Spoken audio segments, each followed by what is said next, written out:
The Association for Education in Journalism and Mass Communication holds their annual conference in Washington this week. This afternoon, a panel examined the limits of free speech, including whether the First Amendment protects hate speech. The conversation runs about an hour and a half.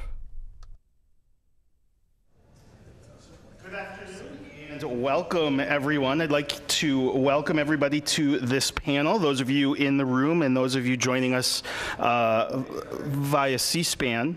I can't think of a more relevant and important topic for us to talk about today. For those of you not in the room, welcome to AEJMC, the Association for Education in Journalism and Mass Communication.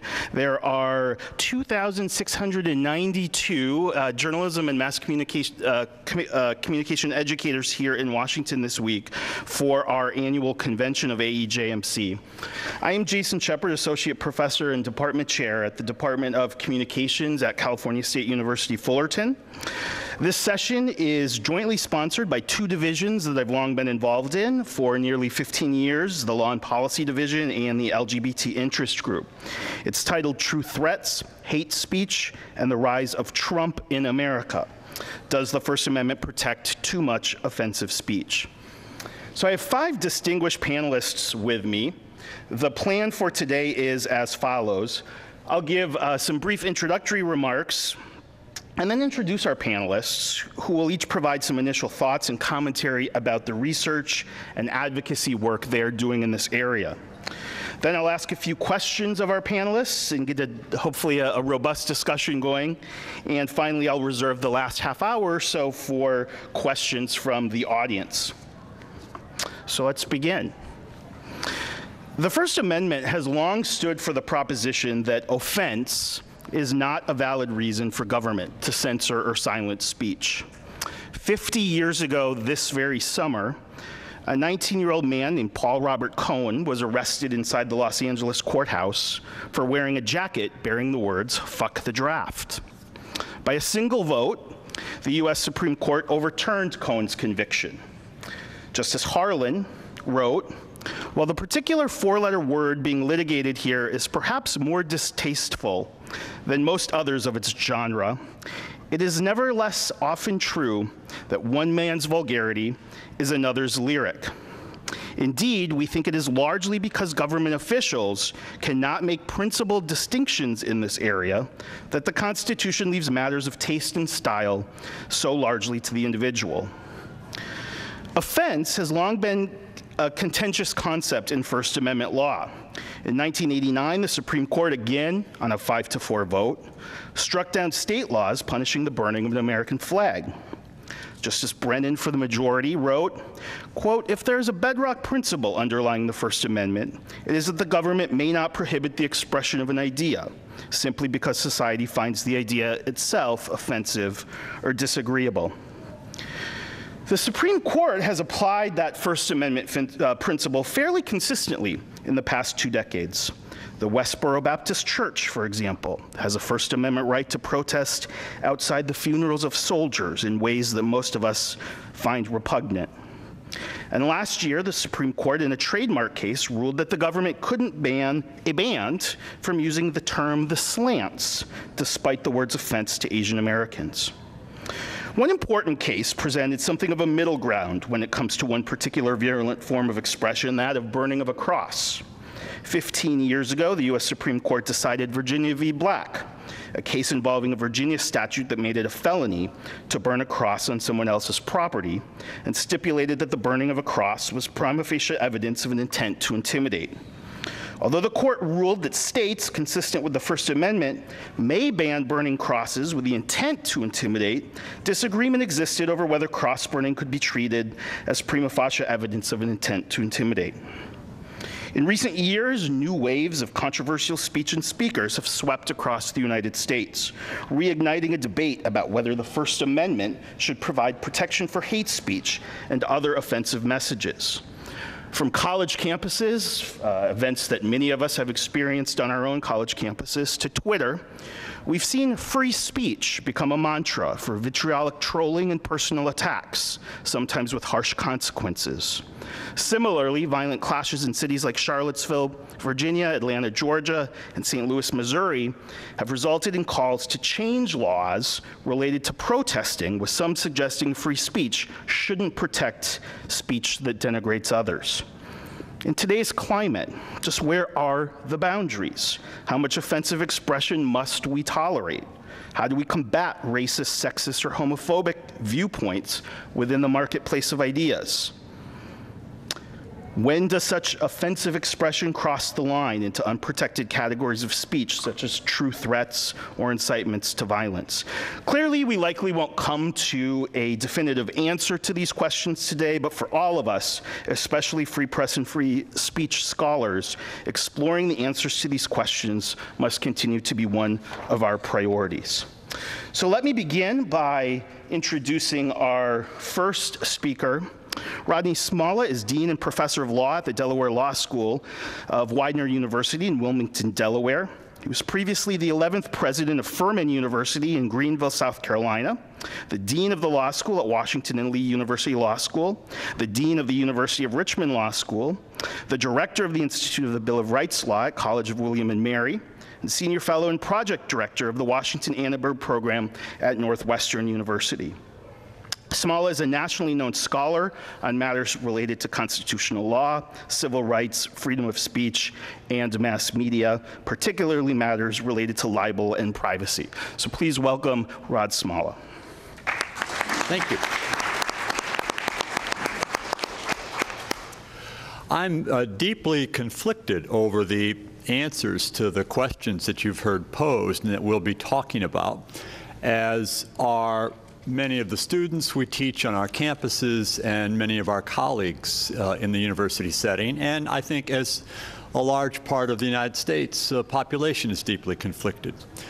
For me, the conflicts are somewhat personal and punctuated by a number of events in my own professional life. On December 11th, 2002, I was the lead counsel who argued Virginia versus Black, which you've just heard about, in the Supreme Court of the United States.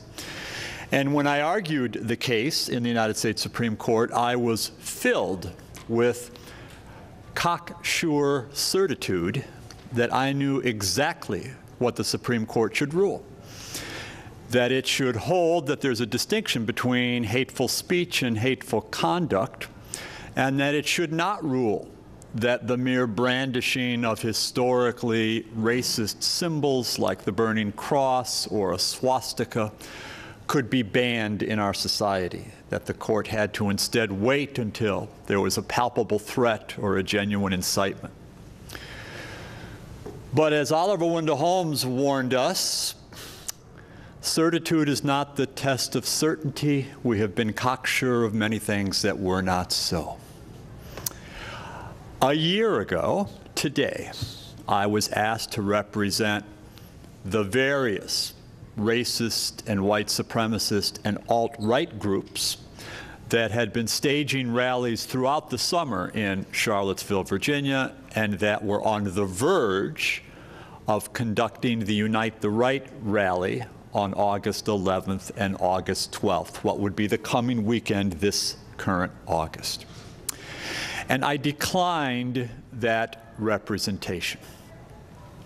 I then watched that Friday evening from my home with my wife, who's here with me today, in horror, as I saw hundreds of neo-Nazis and white supremacists and other alt-right marchers with torches, wearing clothes deliberately conjuring the uniforms of the Hitler Youth, walk through the University of Virginia's lawn and academical village, one of the center points of American higher education, a place on the national landmark of historic places as a core place of learning and study in the United States. And you will remember those images as they walked across the lawn to one of the great symbols of higher education, the rotunda on the University of Virginia campus, to the statue of Thomas Jefferson, where they were greeted by a group of University of Virginia students who had anticipated their route and had decided to counter-protest by locking arms around the statue as the alt-right protesters advanced. That evening was an evening of skirmishes and tension, and it presaged the chaos that would happen the following morning. And I recall watching the streets of Charlottesville that next morning as thousands of supremacist and racist protesters flooded the streets and parks and plazas of downtown Charlottesville, and as many counter-protesters lined the streets behind barricades and in the parks. The entire city descended into civil disorder, and then the horrific moment captured on video for us all to see so horribly, when James Alex Fields Jr. accelerated his Dodge Charger down 4th Street to the intersection of 4th and Market Street, where some 500 counter-protesters were gathered, slamming into 2 other vehicles and pedestrians, injuring 19 people, some of whom flew through the air from the collision, and murdering Heather Heyer. And I will never forget, as I saw that unfold, asking myself, my God, is this what the First Amendment has wrought? And even more personally, and filled with some guilt and remorse, my God, is this what my advocacy in Virginia versus Black has wrought?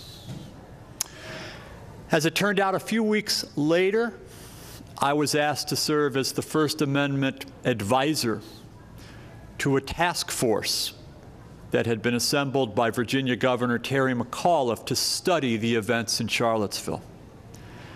And because I had declined to participate as a lawyer in the matter, I was free to serve the task force, which I did. And that effort caused me to learn a great deal more about the summer's events and the backdrop to the summer's events in that city. And I ended up deciding to write a book about Charlottesville, which I've just completed. I'm now in the process of sending it out to publishers to secure a publisher for the book.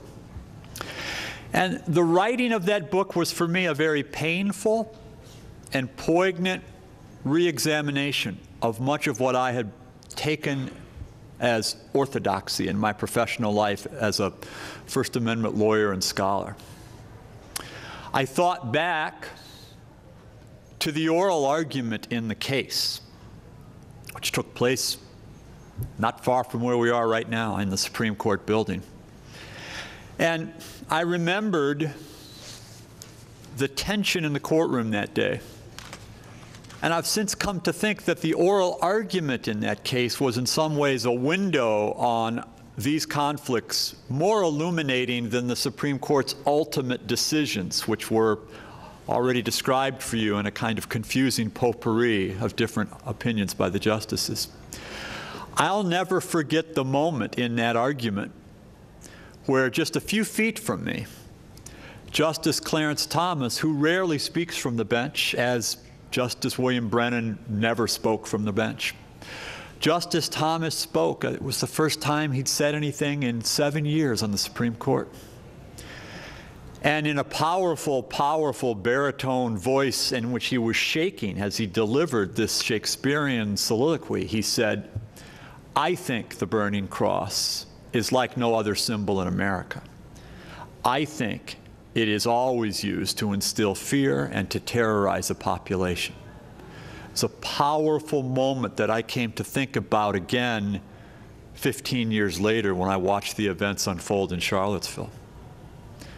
I'll end by saying this. I'm sure we'll all be talking about the very kinds of things that I have found myself re-examining. And among them is, as we've already heard suggested, the very core question of what we really should mean by freedom of speech in America. Shouldn't we mean that hate speech is not protected on the theory that it has no credible claim, no plausible claim to the exposition of ideas or the discovery of truth, and that whatever scintilla of intellectual content or progress on the road to truth it might claim is clearly outweighed by society's interests in order and morality? You may recognize the words I just spoke. They're lifted from a famous 1942 decision, Chaplinsky versus New Hampshire. It's the most beautiful exposition of the order and morality theory of freedom of speech. And for the last 100 years, the order and morality theory was dominant for the first 50 years of that century, of that period, reaching its crescendo in an often forgotten case, but one dear to my heart because it comes from my own sweet home, Chicago. It involved racist speech indistinguishable from what we saw in Charlottesville. A group of Chicago Nazis and supremacists, you may have seen them depicted in the movie The Blues Brothers, Illinois Nazis, were passing out leaflets. They were part of a group called the White Circle League, and these leaflets had degrading, humiliating, defamatory statements about African Americans. That happened to violate an Illinois law, and the leader, Beauharnais, was convicted. And his case went all the way to the Supreme Court of the United States, and the Supreme Court of the United States rejected his assertion that the First Amendment protected him, and rejected his assertion that he had a right to a jury instruction that he couldn't be convicted in the absence of proof that his leaflets posed a clear and present danger to immediate violence. That decision was the ascendancy of the order and morality theory. Justice Frankfurter's opinion in the case openly alluded to Hitler and the Holocaust, and then talked about Illinois' sordid history with racial division, and said, Illinois can make this a crime because it has an inherent tendency to lead to violence, but even more broadly, it tears at the fabric of society. So you have in front of you right now a person who railed against Chaplinsky and Beauharnais versus Illinois in Virginia versus Black. I said to the justices, you should consider those cases overruled. And I suppose the question for our discussion today is, was I right or was I wrong? Thanks.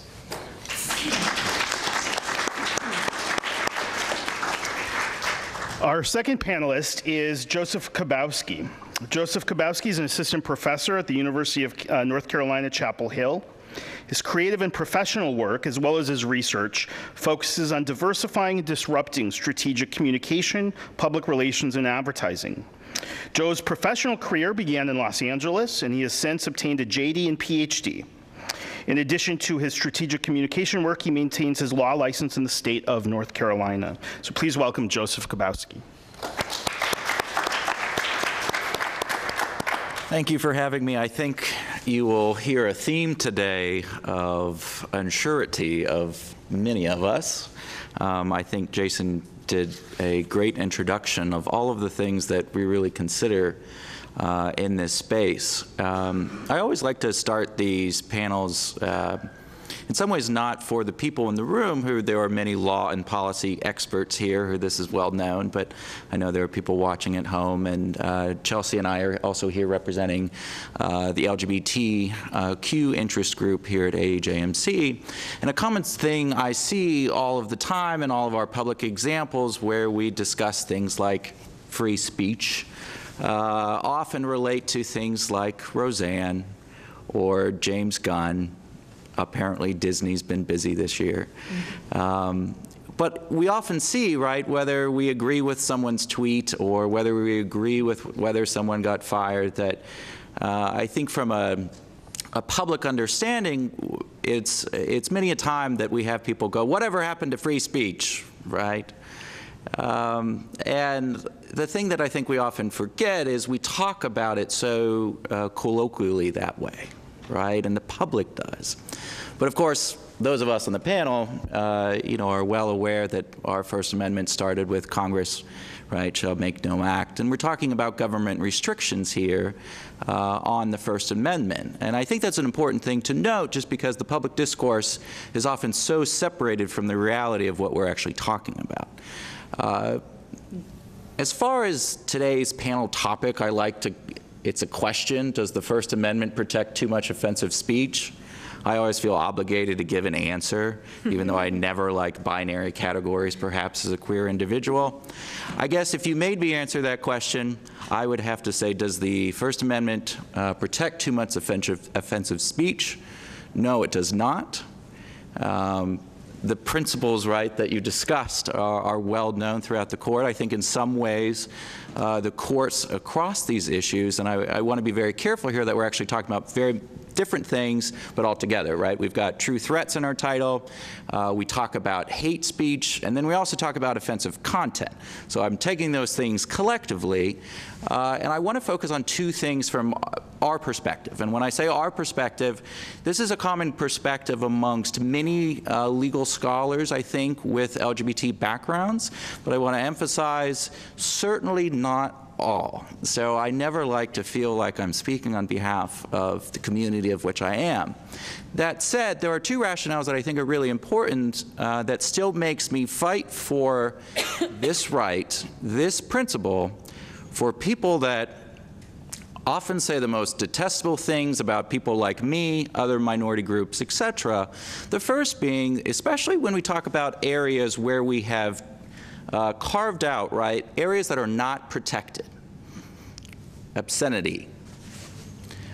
Well, a lot of times when we have changed our perceptions, right, we start with the First Amendment very broadly. We know libel is not protective because it harms an individual. Of course, many of our obscenity laws come from a time in the country when we had a religious reformation and sex, right, was about the worst thing that could happen as far as speech and content. Now, for the first 100 years of that, a lot of the worst kind of sexual speech that you could have targeted, right, the differences based on community standards. And I would say up until 10 years ago, but even today, right, in many communities, if I showed a certain community two heterosexual people kissing, not nearly offensive. If I showed just a simple kiss of gay or queer people kissing, quite offensive. I know this because we've had polling on this as recently as Michael Sam kissing his partner upon being drafted into the NFL, and a plurality of people said that ESPN should have never aired such offensive content, right? So I mention this because a lot of times when we've carved out these areas where we say they are not protected forms of speech under the First Amendment, we say in terms of hate speech, right, that the rationale is a lot of this hate speech is going after minority communities in awful ways. And yet, right, we look at something like obscenity, and a lot of times in our history in these categories, the minority groups, I believe, right, have been the ones that have been harmed from this. And I think that's in many ways why the courts have been very leery about going into things that we have these very visceral reactions, we have these human-based reactions to. And the second thing that I want to bring up with this is, and Chelsea will talk, I think, a little bit about this as far as the actual harms, right? On the one hand, the reason to change the way we consider, or how the courts consider hate speech is there's actual harm here, right? We can link discussions of hate speech, from my corner of the world about LGBT publics to increased rates of depression and suicide, right? We know there are media and agenda-setting effects, that if this is shared, even on Twitter or whatever it may be, it's going to impact people. It's actually going to give them harm. And in that way, we see parallels to libel law, right? The reason we can't say that, the reason I can't destroy you, destroy your career, right? by things I say is there's a physical harm there, right? Which is the principles of how we have a legal system in the first place, far beyond speech, right? We kind of start with these ideals of a free society, but of course we have to say you can't murder people because there's a physical harm there. So there's certainly harms here involved, right, when we don't restrict this kind of hate speech. But at the same time, I think Charlottesville, to me, is a great example about why it's so important that we allow this speech. And this is essentially the view of groups like the ACLU as far as saying, imagine if this speech was then not heard, or imagine if this speech was self-censored. The unfortunate thing to me about Charlottesville, beyond all of the horrible things, right, that we've discussed, is Charlottesville happens multiple times a day. Hate speech occurs all of the time. The number of times I could say I have been called a faggot, the number of times I've been degraded in public environments. I have been at events where Westboro Baptist Church has held up the same signs that they have said. And I think it's important to see that, and I think it's important to discuss that. What I think is really tragic are all of those stories that we don't hear about every day because we can only focus on one news story topic of the day, right? We're actually up here citing Charlottesville, which happened almost exactly a year ago. One, it is a seminal moment. But at the same time, imagine the other 13,000 or 3 million examples of hate speech that we're not discussing, and then we're not processing, and then we're not combating. So with that in the realm, that is still where I come from, the perspective of where I think the courts still are, as far as saying, as vile as this is, this needs, right, this kind of discussion, this still needs the same kind of protections, unlike how we've carved out for things like libel. Now, briefly, I know we're going to have a lot of time for a discussion, so I just want to flag something. I know we're probably going to talk about InfoWars, we've kind of discussed, right? And again, that's where I think this is a little bit closer to some of my area as far as public relations and minority groups, these discussions in social media environments. Again, this is where we often have the conversation, and it's not about government regulations, right? This is about Facebook taking things down. This is about YouTube taking things down, where they have every right to do this, right? And the implications, though, are public relations environments for them. What kind of company do they want to be? But there are also a lot of policy implications here. Of course, Facebook has been in the news mostly more for the Russia data hacks, et cetera, more than hate speech per se. But I think it was very important when Mark Zuckerberg goes in front of Congress and says, we are not a media company, we are a tech company. Mm-hmm. The reasons for that are because they don't want to be involved in this discussion from a communication perspective if they just make stuff. They happen to make a platform where we communicate, but that's the focal point. And that's where I think we also will get into some discussions about how this goes beyond even the court, but also really important discussions as far as ethics and policy, even if it's not First Amendment precedent that we're talking about. So thank you, Joe.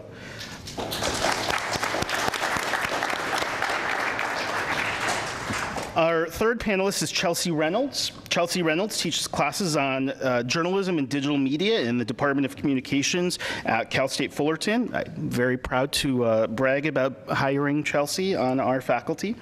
Chelsea earned a PhD in mass communication from the University of Minnesota and an MA in journalism from the University of Missouri. She completed her BA in magazine journalism at Iowa State University. Chelsea's work has been recognized with numerous awards, including AEJMC's Mary Udella Smith Award for Feminist Scholarship. Her research investigates media representations of sexuality, gender, race, and sexual health. Please welcome Chelsea Reynolds.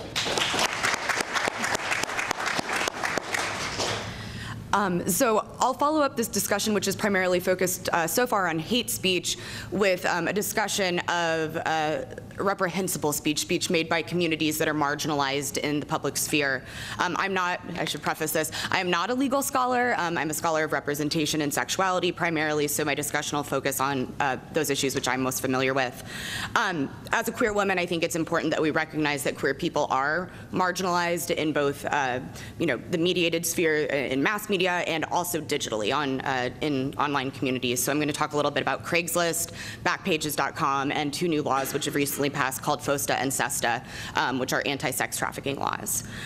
So one of the most important elements of internet-mediated speech historically has been the ability to what we call online disembodiment, the idea that we can transcend and augment our real lived experiences, our physical experiences as queer people by using digital spaces. Online disembodiment was an interesting sort of theoretical idea up until about 4 months ago, when it became when it was thrust into the public sphere with these 2 new laws that are called SESTA and FOSTA, which I'll describe in just a minute. SESTA is the Stop Enabling Sex Traffickers Act, and FOSTA is the Fight Online Sex Traffickers Act. These 2 laws were signed on April 11th into law and have pulled down more than 40 websites across the digital sphere, including Craigslist's longstanding sex forums and Backpages.com, which was an online personal ad based website. What SESTA and FOSTA do is that they make an exception to Section 230 of the Communications Decency Act, which was signed into law in 1996, which was basically the gold standard of the libertarian internet, the free speech for all online. Section 230 says, no provider or user of an interactive computer service shall be treated as the publisher or speaker of any information provided by another information content provider. So that is Craigslist, Backpages.com, not responsible for the speech that is made by users on their websites, and SESTA and FOSTA make exceptions to those, to that earlier policy. What happens now is that SESTA and FOSTA was written, these 2 laws were written to prevent child sex trafficking and to make Craigslist and Backpages responsible for child sex trafficking that occurs on those websites. It's a good idea in theory. But the laws as they're written actually police online prostitution, which is a much larger, broader concept, and prevent sex workers, consenting sex workers, often queer people who are, need money in order to pay their rent, from using these web forums for themselves as well. Also prevent queer folks like me and Joe from using these digital spaces, which were incredibly important for our community. Craigslist, Backpages.com, not just used to sell sex, but to explore identity, to meet others who have who experience marginalization due to their sexuality or gender, and to explore perhaps communities that you wouldn't be comfortable exploring in your real, physical life. So SESTA and FOSTA create a couple problems. Online sex trafficking obviously continues, even though these 2 laws have forced Craigslist and Backpage to shut down their sex forums. Online sex trafficking continues on the dark web. Pimps have moved into digital spaces that are more difficult to surveil by police and incredibly easy to access by people who are internet savvy. So it is not as if these 2 laws are preventing child sex trafficking or sex trafficking. They are merely moving them into less visible spaces. Police across the country have realized, as of now, that this is a huge problem in terms of surveillance and apprehension of criminal activity. Further, SESTA and FOSTA doesn't distinguish, again, between consensual sex work and human trafficking. It merely eliminates an important screening tool. Sex workers have used Craigslist and Backpages.com to identify their clients, their Johns, before meeting them. Now, this tool has been eliminated from their repertoire, and they're forced onto the streets or into the dark web, where identifying and screening clients becomes more difficult. So that's an issue as well. Third, personal ad sites, again, are used by many communities, not just by sex workers or sex traffickers or pimps and Johns. Many communities like queer people, older adults, people with disabilities, polyamorous communities, kink communities, trans communities, use online personal ad forums to sexually express themselves, right? Again, not for criminal activity, but for sexual expression, for, again, that online disembodiment, which includes exploring sexuality in a space that's safer online. What this does is create self-censorship among marginalized communities, which is an important thing to consider here. People who, are on the margins of society use these digital spaces as their safe spaces, and when they're not available, we self-censor and don't use these forums because we could perhaps be perceived by law to be doing something criminal when we're regularly, speaking about our communities as queer people. let's see, what else do I want to say? I think that SESTA and FOSTA also set an arbitrary moral standard and a precedent for removing sexual and erotic content. So we've seen Twitter, Instagram, Facebook removing any content that could be perceived as prostitution because of SESTA and FOSTA. That includes also, images of women's bodies, images of queer bodies, accounts being disabled, accounts being removed from online spaces because there is concern that now the laws SESTA and FOSTA would make Facebook, Twitter, Instagram liable for the behavior of their users. So I think that's a concern as well. This is a big problem, obviously, for proponents of the First Amendment in that it sort of creates self-censorship and has also forced, these websites were not removed by the government, these 40 websites that have taken down their personal ad forums. They self-censored these personal ad forums because they didn't want legal action to be taken against them, so that's problematic. I think we need to think about SESTA and FOSTA as being a first step in perhaps many steps that could lead to censorship of other sexual sort of communities online. First it's Craigslist and Backpages, these sort of abhorrent, deviant spaces online, but where is it going next is my concern. So I don't have any answers for does the First Amendment protect too much offensive speech, but I have some concerns about what this government is doing with offensive speech at the moment. So thank you. Thank you, Chelsea.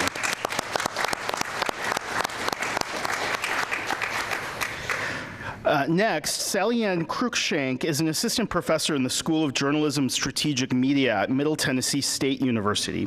She researches press freedom in post-genocide and post-conflict societies and has conducted field research in Rwanda, Ethiopia, and Myanmar. Her research has been presented at international conferences and published in peer-reviewed journals, including African Journalism Studies and Journalism Practice.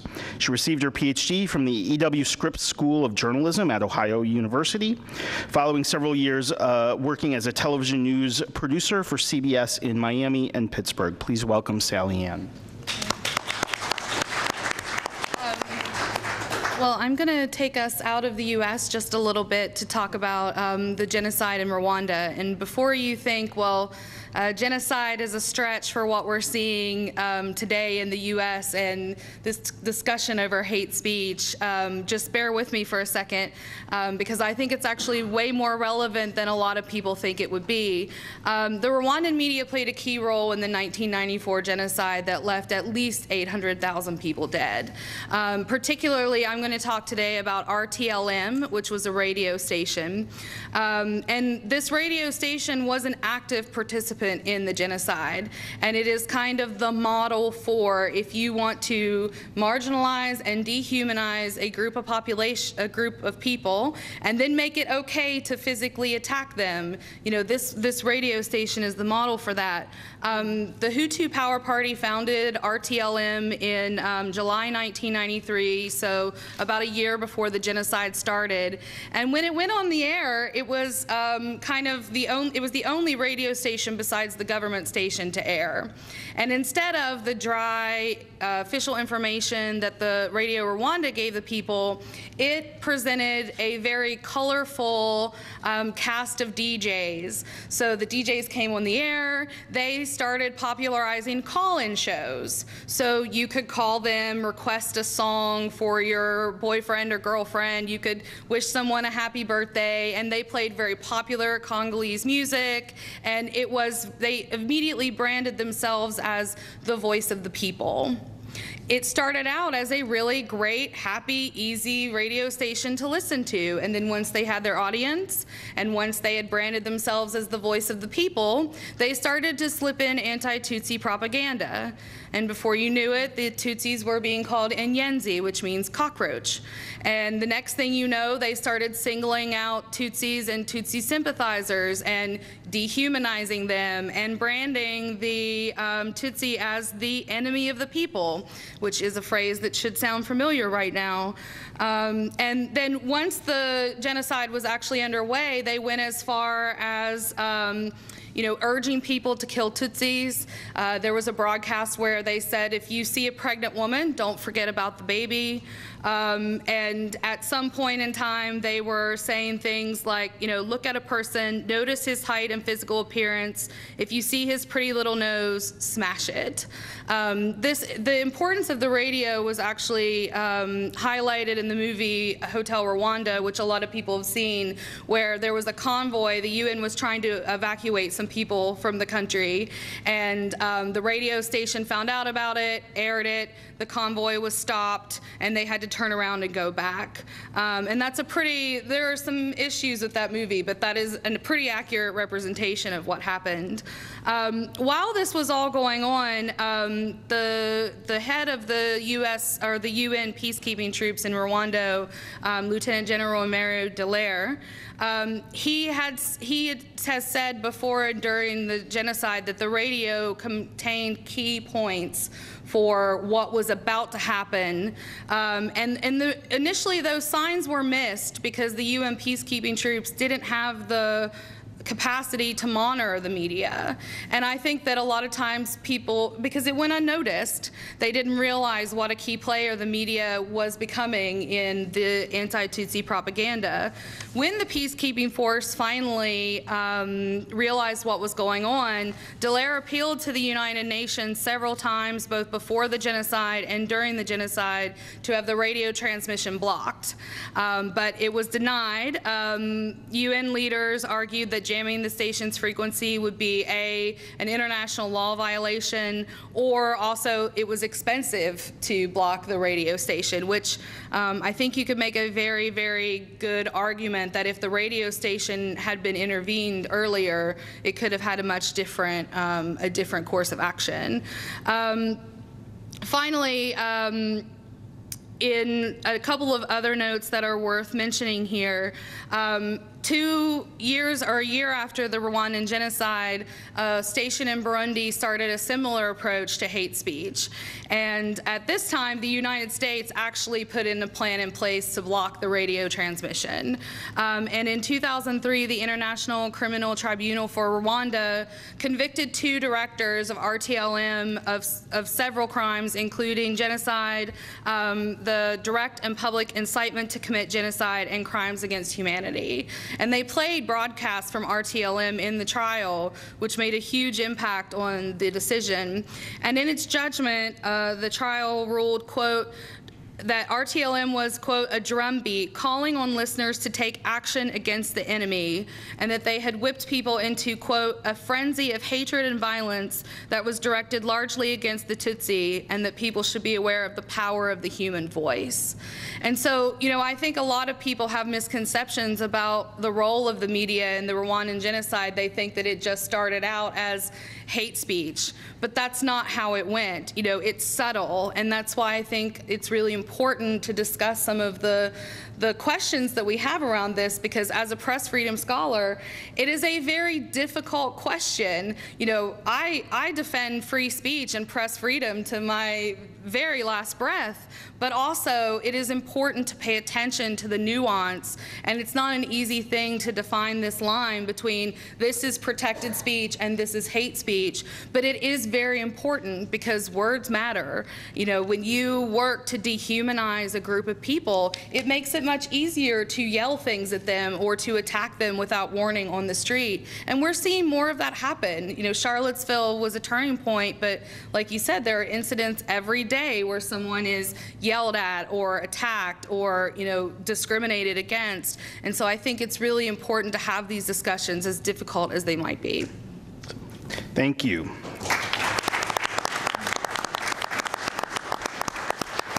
Our 5th panelist is Hadar Harris. Hadar Harris is the Executive Director of the Student Press Law Center, one of the most important organizations, I think, in the country doing God's work. Prior to joining SPLC, Harris served as the executive director of the Northern California Innocence Project, which works to exonerate the innocent and to reform the criminal justice system. She previously served for 13 years as executive director of the Center for Human Rights and Humanitarian Law at American University Washington College of Law. Harris has worked on freedom of expression and assembly issues through the broad lens of civil and political rights. As an international human rights attorney, she brings a comparative perspective of work in over 25 countries. Following her graduation from law school, she worked in private practice. She holds a BA in political science from Brown University and a JD from the University of California, Los Angeles. Please welcome Hadar Harris. We're going to need to shorten that bio on the website. Thank you. I really appreciate being here, and I appreciate the comments of all of the panelists, as well as the framing of what is a very complicated conversation. What's been interesting to me about our conversation is nobody wants to define what hate speech is. Nobody wants to really lay down some clear lines about where there's incitement, where there's not incitement, where we cross over.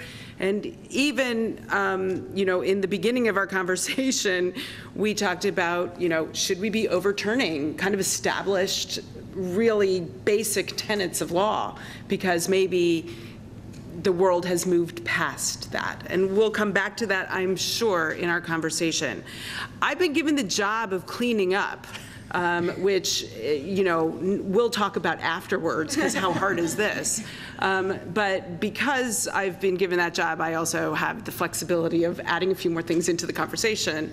And I appreciate the fact that I come after your remarks about Rwanda, because one of the things that I think gets lost in this conversation about freedom of speech and freedom of the press and the First Amendment in the United States is that there is an additional body of law to which the United States is legally obligated. And as much as many people don't like to talk about it, I love to talk about it, it is international human rights law. The United States has ratified, not just signed, but ratified 2 international treaties that have very specific provisions about speech. They're the International Covenant on Civil and Political Rights and the International Convention for the Elimination of All Forms of Racial Discrimination, the ICCPR and CERD, as we like to try to condense these very long names. And in both of those treaties,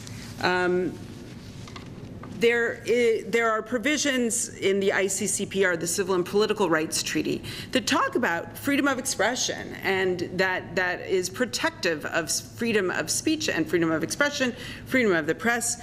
But in the next article, Article 20, it says that any advocacy of national, racial, or religious hatred that constitutes incitement to discrimination, hostility, or violence shall be prohibited by law. It's pretty sweeping, but it's also kind of specific.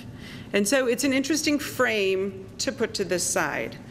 In Article 4 of CERD, the Convention for the Elimination of All Forms of Racial Discrimination, it prohibits all incitement to racism. And racism in the Racial Discrimination Treaty is very broad. It looks at nationality, it looks at ethnicity, it looks at a whole bunch of different categories. And so the United States has said that it is obligated under those provisions, which are in some ways sweeping and in some ways narrow, but do provide an additional framework through which to see and understand hate speech, incitement, and freedom of the press. Now, we can go into a really long conversation about, the various reservations that the United States have made on these treaties. We can go into the nuances of the grappling that the international community is doing. I guess that's not a word, but the way in which the international community is grappling with defining these terms in operational ways. But know that, and many of you, I'm sure, are very familiar with the fact that Europe is moving in a very different direction on freedom of speech and freedom of expression issues and social media regulation than we are here in the United States. I was really appreciative of the conversation about SESTA and FOSTA because you laid out so many pieces of where it falls flat and where it's very problematic in this first effort to sort of regulate and self-censor social media, where, you know, Germany has just passed and implemented the Facebook law. It's not really called that, but which gives very specific takedown provisions that by law, if something is a very extreme case of incitement and provocation, the platform has 24 hours to take it down. If it's a little less bad, and I'm not exactly sure how that gets determined, they have 7 days. They have to write reports. They have to be transparent in their processes about why and how they're taking things down. Is it a perfect law? I doubt it. I haven't followed it carefully, so don't ask me a lot of detailed questions about it. But it's important to know that there are efforts out there in other parts of the world to contend with the things that we're discussing here in very concrete ways, and in many ways the United States is behind. If you sat and you watched Mark Zuckerberg testify before Congress, which, like, I'm such a nerd about those things, right? I turned the TV on and I was like, oh, shh, everybody, shh, we have to listen. And I happened to be in Palo Alto at the time, and I mean, the streets were empty because everybody was watching this on their phone or whatever. You know, we're not a media company, we're a tech company. Well, you know what? They're an enabler for speech, and we need to figure out what that means in terms of how that is regulated. The questions that Congress was asking to Mark Zuckerberg kind of showed how little our members of Congress understand what it would mean to regulate those platforms in some meaningful way that would strike a balance that we may feel comfortable with. So I want to throw those ideas out there for further discussion. I also want to do 2 more things quickly. One is to just note that on the 2nd of August, because I do want to bring it back to the title of our conversation, 2 special rapporteurs, one from the United Nations, David Kaye, who is actually an American and is a law professor at the University of California at Irvine, but is the UN Special Rapporteur on Freedom of Expression, and the UN and the Special Rapporteur of the Inter-American Commission on Human Rights, which again the United States is a party to, Edison Lanza, issued a joint statement condemning U.S. President Donald Trump's repeated attacks on the free press, urging him and his administration to cease efforts to undermine the media's role of holding government accountable, honest, and transparent. They said, I'm going to just quote, "These attacks run counter to the country's obligations to respect press freedom and international human rights law, and we are especially concerned that these attacks increase the risk of journalists being targeted with violence." If you followed the last few weeks of columnists in the Washington Post and the New York Times and all over the place, journalists themselves are getting concerned about this more and more. After the Capitol Gazette shooting a few weeks ago in Annapolis, which was the largest deliberate killing of journalists in the history of the country, they were targeted not for political reasons, but certainly the enabling environment that talks about the enemy of the state, I believe enabled that murder to take place. It was interesting, though, in the wake of that killing, immediately journalism organizations kind of put out a lot of thoughts and prayers statements. And journalists were very reticent to make strong statements, the kinds of statements we've heard in the last couple of weeks, I think after the New York Times meeting with the president and everything kind of falling apart after that. At the Student Press Law Center, we did something a little bit unprecedented in our history, which was to write a statement and to ask for joint sign-ons. AEJMC signed on to that statement, and we do have copies of the statement available here. Not only did AEJMC sign on to it, but more than 500 organizations and individuals signed on to that statement. And the statement itself condemned in the strongest terms the deadly targeting of journalists at the Capitol Gazette. And it goes on to talk about the fact that this enabling environment is very dangerous to the profession of journalism and the pursuit of truth. So With that, I hope I've tied together many of our themes and many of our speakers and enable us to kind of move forward into more discussion as we move forward. Thanks again. Thank you, Hadar.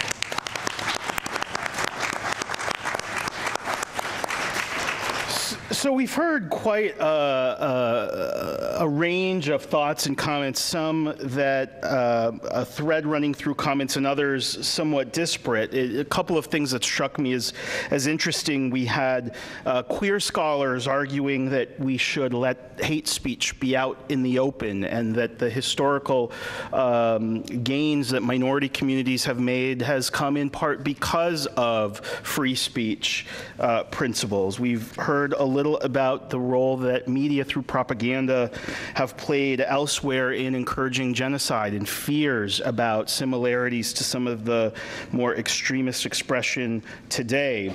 We also heard a First Amendment scholar reconsider some of his life's work in some ways, which I assume many of us want to know more about in this room. So I have a couple of questions, and then we will open it up to the audience for questions.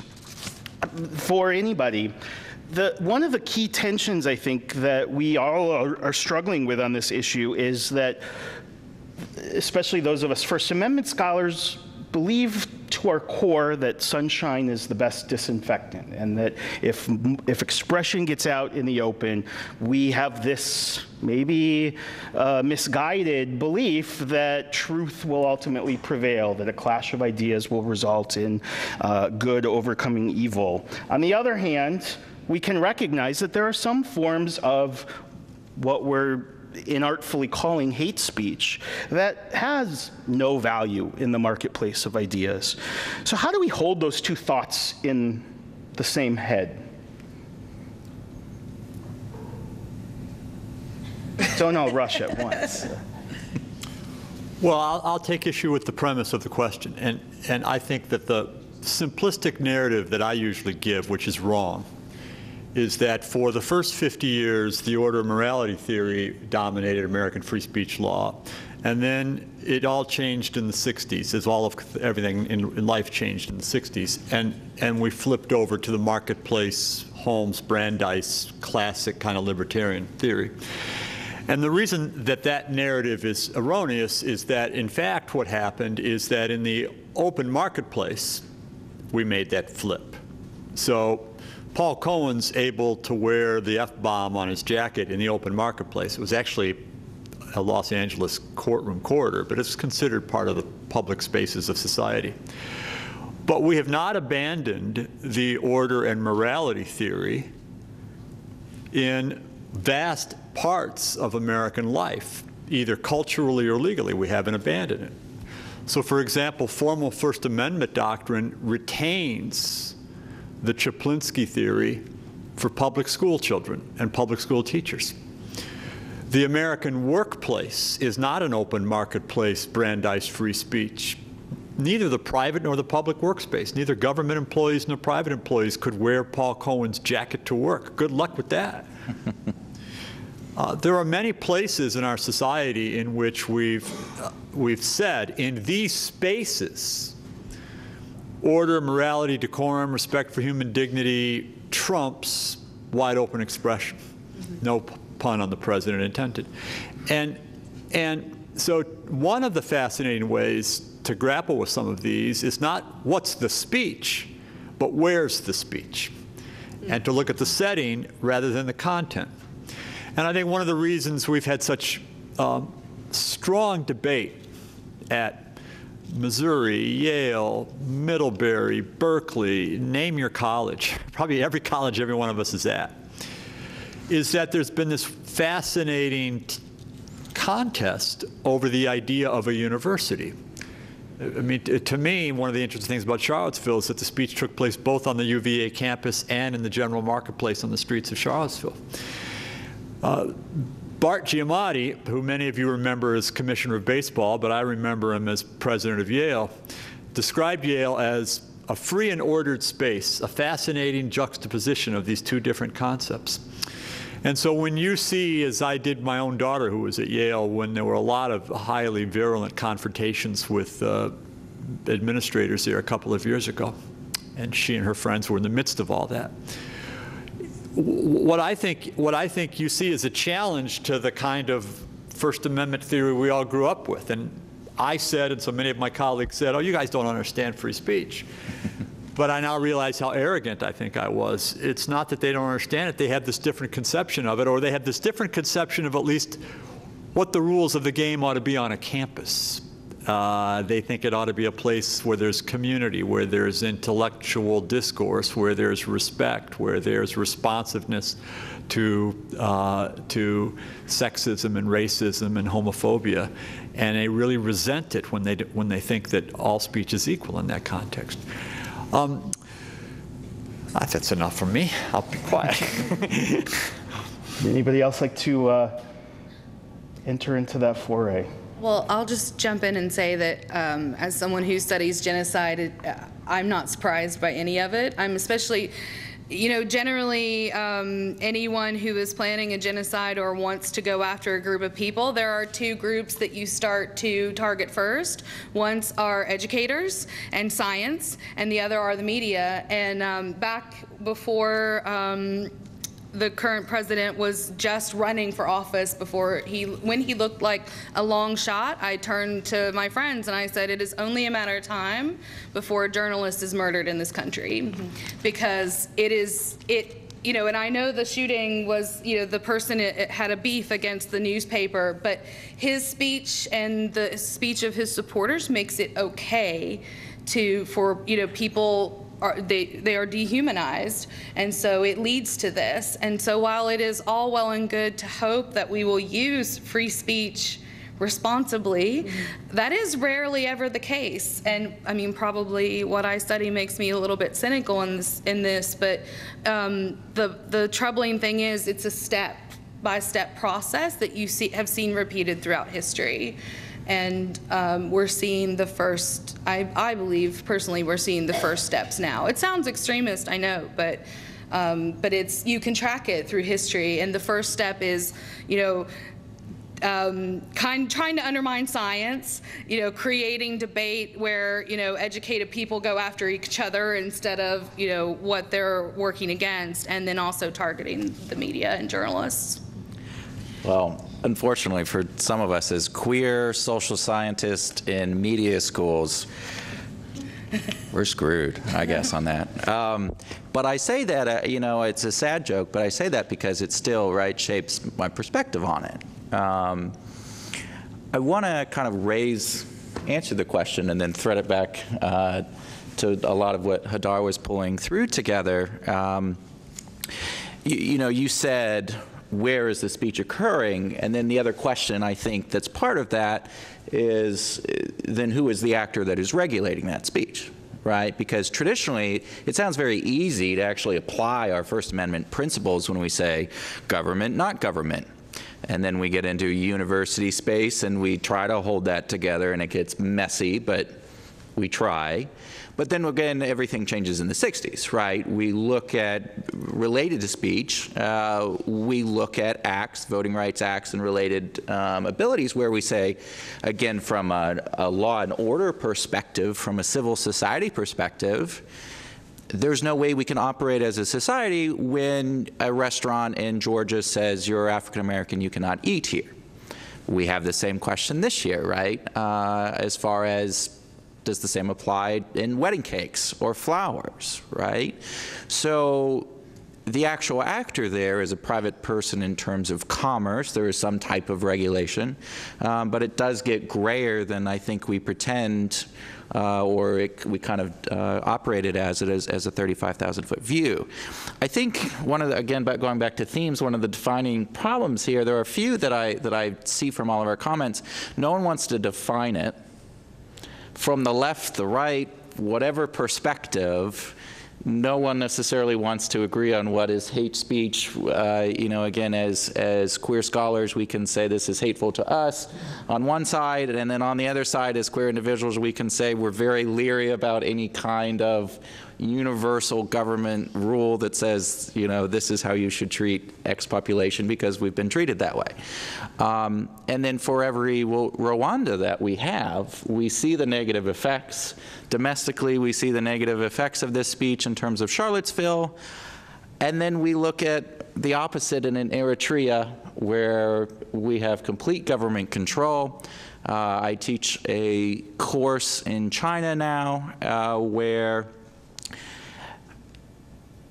something that is considered offensive speech, the Christopher Robin movie, the PG-rated movie from Disney, is barred from China. Why is it offensive? Because in China, if you want to critique President Xi Jinping, he is known for looking like Winnie the Pooh amongst his critics. So the problem, again, going back to a universal entity, right, defining what is offensive, what is hateful, we see how it's problematic on the other side. So we're stuck between Rwanda on one hand as far as not regulating this kind of hate speech, and then we see China, other things in the United States, other things in every society, right, that has had these kinds of limitations. And the last thing that I would say is about no matter what answer we come up with, I think the important thing is also to think about how technology changes all of this. Even if we block these kind of conversations, it's not going to prevent them from happening. We covered Charlottesville once it became big, but what about all of the things that weren't covered in traditional press, right? Dark web markets that got everybody there in the first place. So within that, though, I think there is a lot of danger here, and I want to end again back to you know, you had commented about here you have kind of queer scholars protecting the most homophobic, awful people in the world. And what stood out to me going back to China was if you, we traveled around the country and you go and talk to people and they say, I went with students and the first question a student wanted to ask was, how did the Me Too movement play here? And the response was, that's not really an issue in China. Sexual harassment's not an issue in a country of 1.4 billion people. Well, why is it not an issue, or why is it not perceived as an issue? The government bars the hashtag #MeToo. So society came up with what is a parallel in Mandarin with rice rabbit, which connects to a meaning of Me Too when you translate it that way. And with a word like rice, it goes through the censors in a country like China where you could just be talking about dinner. But even something as basic as that eventually then becomes blocked. And as First Amendment kind of free speech American purists in this regard, again, I just want to go back to the difficulty that we face is none of us like this over here. But then when we look at these practicalities, especially when we put in technology, and the last thing I'll say on that is, China now has the ability. Back in the 90s, Bill Clinton used to have a quote about, and I'm badgering it, but about, you know, regulating the internet is like sticking Jell-O to the wall. Well, 20 years later, the new quote in China is the Chinese government has figured out how to stick Jell-O to a wall. Because now, right, we have machines, we have AI, we also have 2 million people sitting in different Beijing offices, manually scraping all of these things.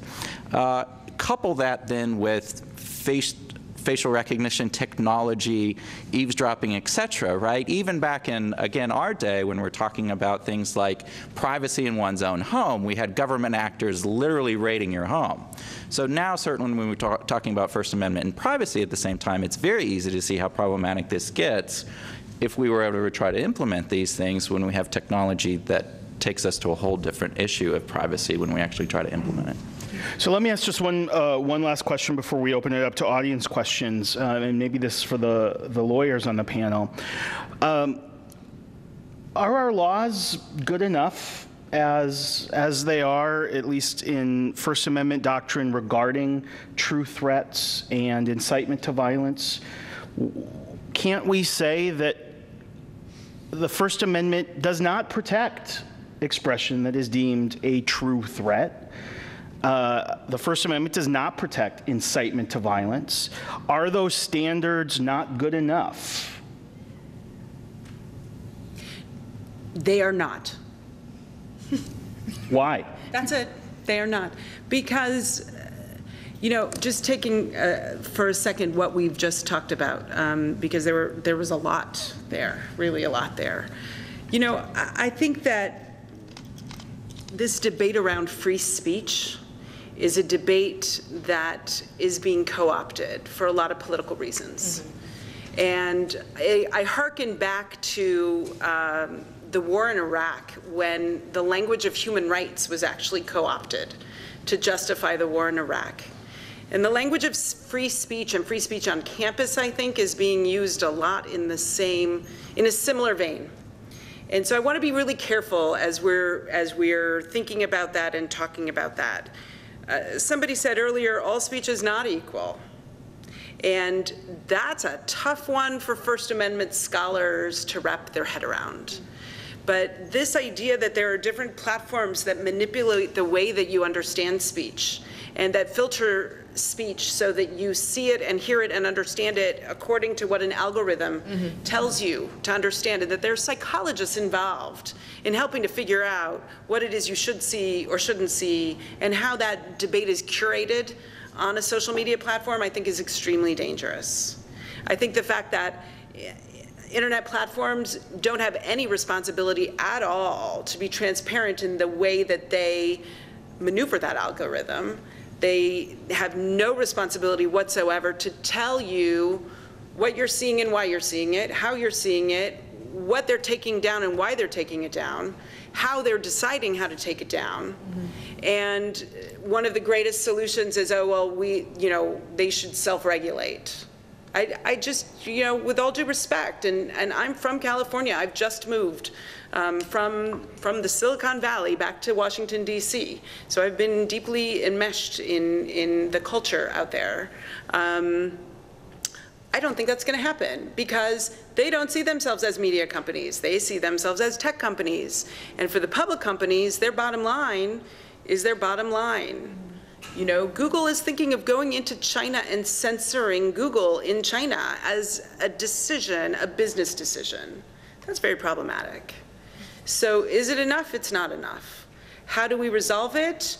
I'm happy to talk and think about that with a whole bunch of people who are thinking and talking about that in a lot of different ways. I would also be remiss in saying that, the way that we have framed First Amendment issues in schools and colleges is extremely problematic. And the flexibility that we give to school administrators to censor student speech on the basis of a legitimate pedagogical purpose, which is overbroad and not well defined under the Hazelwood versus Kuhlmeyer case, which has existed for 30 years, is not good, is inexcusable, and needs to be overturned. And so I would be remiss in not also framing that as well. Cure Hazelwood. Cure Hazelwood. So, yeah, well, round of applause for that. There we go. So let's open it up for audience questions. I've been coming to this conference for 15 years, so I would be remiss if I did not ask you to keep your questions brief, and that I would ask you to actually ask a question. I will try to repeat the question, and that will be very difficult to do if you are not brief. So with that caveat, question. I actually have two. I'll ask one at a time. If I have the opportunity for a second, great. I wonder if part of the problem and/or challenge in grappling with the issue embodied in the title here is what it often comes across as a conflation between offensive speech, hateful speech, and harmful speech.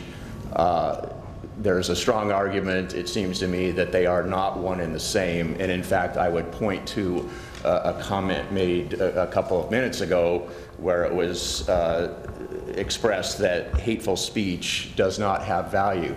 Well, according to the U.S. Supreme Court in Westboro, it does, or at least it can. So anyway, I come back to the conflation challenge, I'll call it, and if any of the panelists can comment on that issue and whether they see that as part of the challenge and part of the problem, particularly if we are targeting hateful speech above and beyond the other two. So I think, you know, to synthesize, is there, are we missing important differences between offensive speech, hateful speech, and harmful speech? And maybe is that part of our difficulty in crystallizing some of these issues? So I think my answer is no, we're not. I think First Amendment doctrine, as it exists, is very clear, and it's easy to define a threat, and it's easy to define incitement, and the kind of offensive speech that is ubiquitous in our society and around the world generally is not a threat in terms of First Amendment doctrine, and generally is not incitement in terms of First Amendment doctrine. So for me, that's not the problem. For me, the question is whether the doctrine's wrong. And so if you just with apologies to returning to Charlottesville, President Trump was condemned, I think appropriately. I think the condemnation against him was right, because he was perceived, and on my judgment probably meant, that the messages of both sides were equal. And so if you believe in human decency, if you believe in right and wrong, if you believe that there's good and bad in the world, that's just wrong. Now, it's my opinion that it's wrong, but it's a broadly shared opinion among Republicans, Democrats, and almost everybody, all people of goodwill, that the two are not morally equivalent. The conundrum is, as my colleague just said, that's not First Amendment doctrine. First Amendment doctrine is they are legally equivalent. And so you can't move against either side. The state police, the National Guard, the local cops can't do anything against either side until somebody throws a rock, somebody throws a fist, somebody does something that crosses one of those classic First Amendment lines. And so to me, I'm not going to give an answer to this, but to me, what's truly, deeply personally, something I'm struggling with is whether that's a mistake. It's largely a mistake unique to our country. Most of the other countries of the world, international documents don't do it. But I think it's a fascinating, serious question. Must we be agnostic as to the content informing the legal doctrine? Now, I'll just, one little final little quick point. There is a way out. It's kind of a technical card trick way out, but there is a way out. And there are some cases that deal with this. There's a very interesting case from the Ninth Circuit dealing with what's called the Nuremberg files. These were the efforts to go after people for threatening doctors who were performing abortions. And that is to say, well, you keep your doctrine neutral. You play it straight on the true threat test. You play it straight on the incitement test. But you take into account reality. And you realize that this language has such a track record behind it, that it's code for violence, it's code for imminence, it's code for let's go bomb a church, and so on. And that the law doesn't have to be, you know, have blinders. You can let judges and juries decide that. I think that was Justice Thomas's point when I was arguing the case. And I thought he was wrong then. I'm confessing, I'm starting to see his point a little more clearly now. I would also say, you know, part of the reason why people don't want to define hate speech and people don't actually want to go out on that limb, which I appreciate, is the fact that speech is contextual. Mm-hmm. Mm-hmm. You all know that. You're professors of journalism and mass communication. You know that better than I do. I'm just a human rights attorney. It's, and under human rights law, I never say that it's contextual. I say that it's, you know, that there are norms and there are standards, and yet here we have this tension, because what may be offensive to you may not be offensive to me. We keep coming back to the example of Charlottesville, but boy, there is all of this offensive and hate speech against immigrants, against Black Lives Matter activists, against people of color all over this country. And I think that in addition to what we've talked about in terms of marginalization of the LGBTQ community and women and Me Too, I think that the lived experiences of those people every single day and the tenor of the discourse that's currently operating in the public sphere is incredibly problematic, and we are not doing enough. Other questions? Yes. Hadar, I want to return to your excellent point, which you just brought up again, that we don't want to define hate speech. Two real quick questions. A, if we could define hate speech, would that make the debate a lot easier? And second, if that would make the debate easier, could you give us your definition of hate speech? So, knowing that somebody was going to bring that up, right, in my various pieces of paper here, there are a whole bunch of different, I do think that if we could have some operational definition that we then could pull apart and critique and say it's horrible, and then refine it and make it better, and go through our common law system of evolving, you know, standards and fleshing it out a little bit better, that at least would give us a starting point, right?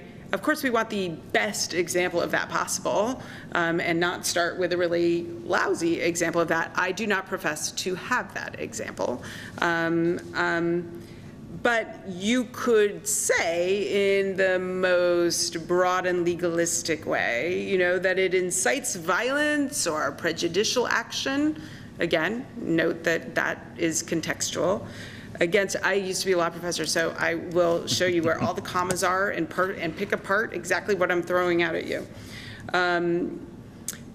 It might incite violence or prejudicial action against a protected group or an individual on the basis of their membership in a group. Or you could go further and you could say that it disparages or intimidates a protected group or an individual based on that membership in a group. Now, that's really broad. I'm not sure that I agree with that, because it really requires you to, you know, what does prejudicial mean? What does intimidate mean? We can define protected groups. We've done that. We continue to do that. We should expand that where it's relevant and where it's accurate and precise. But that contextualization, we need to figure out a way to grapple with that. And I actually think those two questions go together, the previous question that you asked as well. I actually think there are two questions, right? And the doctrine question is, of course, the big one. Because if we're going to ever change anything that's a guiding principle around something as fundamental as this, but then whether that changes or not, we have all of these other issues, right? And these complexities as far as even this is the way the legal system works entirely, far beyond anything we're talking about in this panel, as far as, you know, we come up with definitions all of the time about not just speech, but what's the difference between gross negligence and just regular ordinary negligence, right? That's the way our entire codes are. So then, as she had just said, everything then also becomes contextual, right? That's why we have facts. That's why we have juries and judges and great prosecutors and great defenders and anybody else involved, right? And that's where, going back to your point about how we make these things better, and also your comment about, whoa, there was a lot there, right? As far as my earlier comment, that's a different question, though, right, than just the doctrine itself, because then we actually have to take these things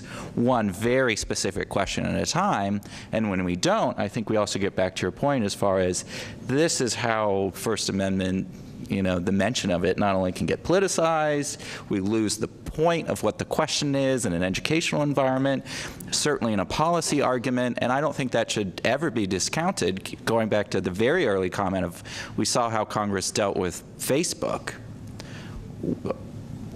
I mean, it's actually, that's pretty simple compared to some of the things that we're talking about as far as just understanding how the platform works. So when your policymakers, right, have that kind of difficulty with something like the technology of it, let alone what the regulation of it might look like, we've got two problems, and that's where I think we always have to break these things down to hopefully make them better. Yes. Hi, I have a question for Sally Ann. So you talked a little bit about genocide that had happened in other places, and I also study hate speech, and it seems interesting to me that places that have had these atrocities happen, Germany, South Africa, have pretty virulent rules against hate speech. So I'm just curious if you can kind of parallel for us those places with the United States? Like, are we going to have to go through our own, right, with our history of slavery and racial issues, do you think we're going to have to go through our own kind of racial violence to get to a place where we see this differently? I really hope so. I mean, I think that one of the reasons why I study what I study is so that we can learn how to prevent this from happening. And I think— You hope not. Right. I hope that we don't have to have that, because I study this so we can, Thank you. No problem. Yeah. There's some stuff going on that feels like, are we moving in that direction? Could we be? Absolutely. And I mean, that's what I've said from, the beginning, from, the words against the media. I knew that it would only be a matter of time, because that's the way it's gone. And I think we saw it a lot. As you mentioned, Black Lives Matter. We saw that kind of violence against groups. And in Charlottesville, there was a man who was attacked by a group of white supremacists and beat so badly. And I mean, it was a long time before anything happened with, originally I think he was even arrested. And so the victim, And so, but I hope that we can prevent it. And I think, we have a tendency in this country, I think, to stick our head in the sands, and we don't want to have those difficult conversations. And, that's why I'm sure a lot of people will hear me say, well, this speech leads to genocide, and they'll think, oh, that would never happen here. But I'm sure that people in Germany thought that same thing, and I'm sure that in Rwanda, people thought the same thing, because as I said, it doesn't go from one day everyone's nice to each other and then the next day hate speech happens. Mm-hmm. It is a slow progress to that. And so I think that by being aware, and I think two things would really help this. One, we need to teach media literacy in this country. From the time that children are old enough to have a tablet in their hands, they should be taught the difference, because especially with social media and technologies, we've talked about, it's so easy to create a bot who pretends to be someone else that changes the conversation about something. And so I think we just need to be vigilant. I think we need to pay attention to what seem like inconsequential speech or attacks. We need to pay attention to them, because it escalates, and it always has. And I think we need to do a better job of educating people on how to understand the media, what to look for, how to decide, is this a quote-unquote fake news site, or is it just somebody is calling it fake news because they don't like the facts? But we don't teach that, and I think that through better education, we can prevent it from happening. But if we don't have those very difficult conversations, and we don't educate people on, how easy this can happen, I do think it's a possibility. Can I just add one more thing? One thing that we haven't spoken a lot about is disinformation. Mm-hmm. And that is such an incredibly important part of this conversation, because disinformation is used to destabilize truth. And we're seeing that happening, and we're seeing that happening every day. You can look at the climate deniers, you can, to have a very neutral, if that's right, issue to focus on.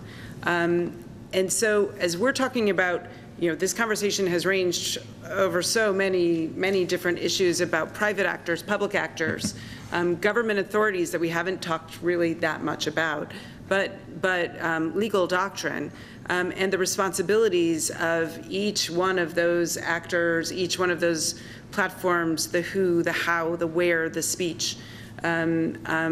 The overlay of this disinformation and the destabilization of truth, which is really part of what is free speech, what is equal speech, unequal speech, really needs to come into play, because what Sally Ann's talking about in terms of the path towards genocide,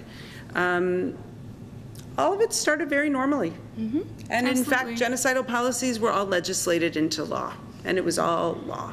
Mm-hmm. And so it can happen very quickly without even noticing it.